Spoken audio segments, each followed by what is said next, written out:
Guys, dito tayo sa Tepanya. Yan, niluluto sa harapan ng pagkain, guys. Kaya hindi kami nasa gitna, pero kailan yun.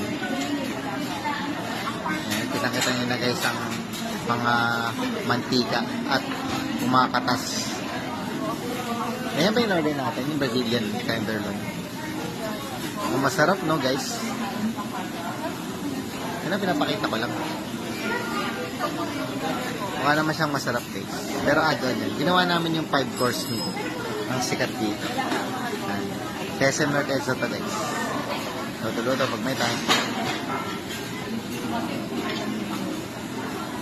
No?